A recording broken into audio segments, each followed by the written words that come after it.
Assalamualaikum everyone, welcome to my YouTube channel travel success with knowledge. उम्मीद करती हूँ आप सब खैरियत से होंगे। So today we discuss about challenges of effective speaking skill. तो आज हम इफेक्टिव स्पीकिंग स्किल्स के चैलेंजेस को पढ़ेंगे। वीडियो शुरू करने से पहले अगर आप मेरे चैनल पे नए हैं तो please subscribe my YouTube channel and press the bell icon ताकि मेरी हर नई आने वाली वीडियो का नोटिफिकेशन मिल सके। तो चलें शुरू करते हैं। सबसे पहले हम ये देखेंगे कि वो कौन कौन से चैलेंजेस है जब हम इफेक्टिव स्पीकिंग स्किल सीखते हैं और हमें फेस करने पड़ते हैं। सबसे पहला चैलेंज जो हम फेस करते हैं वो है नर्वसनेस। फीलिंग नर्वस और anxious while speaking in front of others is a common challenge. जब हम घबराहट महसूस करते हैं, फ़िक्रमंदी महसूस करते हैं, परेशानी महसूस करते हैं लोगों के सामने बोलने में, तो ये एक कॉमन चैलेंज है। लोगों के सामने बोलते हुए हम घबराहट महसूस करते हैं, परेशान हो जाते हैं, तो ये बहुत आम चैलेंज है। It can affect your confidence and delivery. ये आपकी कॉन्फिडेंस और जो डिलीवरी वे होता है उसको इफ़ेक्ट करता है। How ever with practice and experience you can overcome this challenge and become more comfortable speaking in public। जब आप प्रैक्टिस करते हैं, आपको एक्सपीरियंस हो जाता है, तो आप इजीली इसको ओवरकम कर सकते हैं इस चैलेंज को, और मोर कंफर्टेबल बन सकते हैं लोगों के साथ बात करने में, पब्लिक में बात करने में। दूसरा चैलेंज जो हम फेस करते हैं इफेक्टिव स्पीकिंग के दौरान वो है क्लैरिटी एंड प्रोनाउंसिएशन।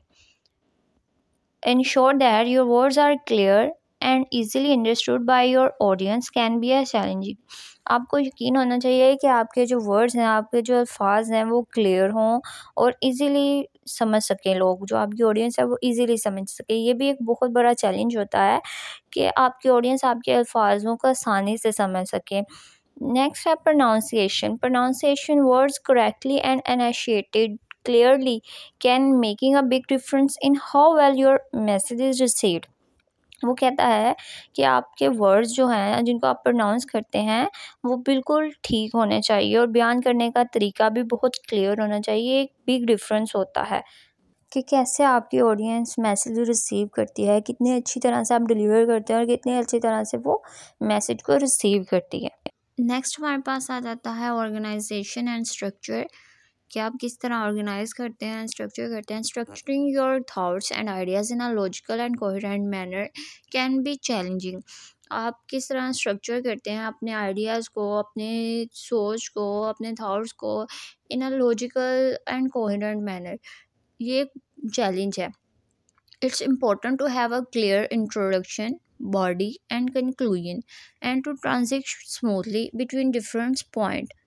ये इम्पोर्टेंट है कि क्लियर इंट्रोडक्शन होना चाहिए, बॉडी होनी चाहिए और कंक्लूजन होना चाहिए, and to transition smoothly between different point के दरमियान स्मूथली आपकी फ़र्क पता होना चाहिए कि इन दो पॉइंट्स के दरमियान डिफरेंस क्या है। ये बहुत इंपॉर्टेंट है कि आपका जो इंट्रोडक्शन है, आपकी बॉडी है, कंक्लूजन है, वो क्लियर होना चाहिए।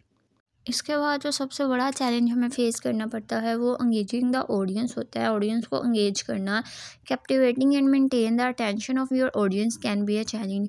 अपने सामीन को, अपनी ऑडियंस को मेंटेन करना, उनकी अटेंशन को बरकरार रखना, ये बहुत बड़ा चैलेंज होता है। It's important to use techniques such as story telling. ये बहुत ज़रूरी है कि इसमें आपके पास टेक्निक होनी चाहिए, जैसा कि स्टोरी टेलिंग है। आप किसी को कोई स्टोरी सुना के भी अटेंशन ग्रैब कर सकते हैं, ह्यूमर है और विजुअल एड्स है to keep your audience engage and interest in what are you saying. आप इसमें कोई फ़नी चीज़ ऐड कर सकते हैं, कोई विजुअल एड्स कर सकते हैं कि आपकी ऑडियंस की जो अटेंशन है, जो आपकी ऑडियंस का इंटरेस्ट है, कि वो देखें कि आप क्या कह रहे हैं, इस बारे में किस बारे में आप बात कर रहे हैं। नेक्स्ट हमारे पास आता है स्पीकिंग पेस एंड टोन्स, बोलने की रफ्तार और लहजा। Find the right balance between speaking too fast और too slow can be a challenge. बहुत तेज़ और बहुत स्लो बोलने के दरमियान सही तवाज़न ढूंढना भी एक बहुत बड़ा चैलेंज है। It's important to speak at a pace that allows your audience to follow along and understand your message. ये बहुत ज़रूरी है कि आप उस तरीके से बोलें जिस तरीके से आपकी ऑडियंस, आपके सामीन, आपके जो मैसेज है उसको आसानी से समझ सकें। Additionally, using appropriate tone and inflection can help convey your emotion and keep your audience engaged।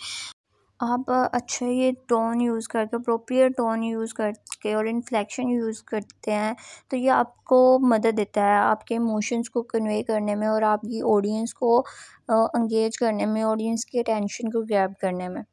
Next हमारे पास आता है नॉन वर्बल कम्युनिकेशन, गैर ज़ुबानी इशारे। Non verbal cues such as body language, facial expression and gestures play a crucial role in effective communication। जो गैर ज़ुबानी इशारे होते हैं जिन्हें नॉन वर्बल कहते हैं, जैसे कि बॉडी लैंग्वेज है, फेशियल एक्सप्रेशन होते हैं और हमारे जो गेस्चर हैं जिन्हें हम इशारे कहते हैं, ये एक अहम किरदार अदा करते हैं इफ़ेक्टिव कम्युनिकेशन में। It can be challenging to be aware of and control these non verbal cues to ensure they align with your message.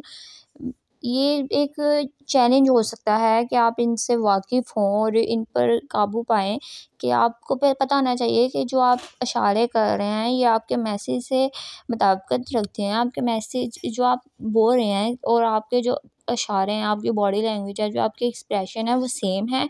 ये नहीं होना चाहिए कि आपके जो एक्सप्रेशन है वो और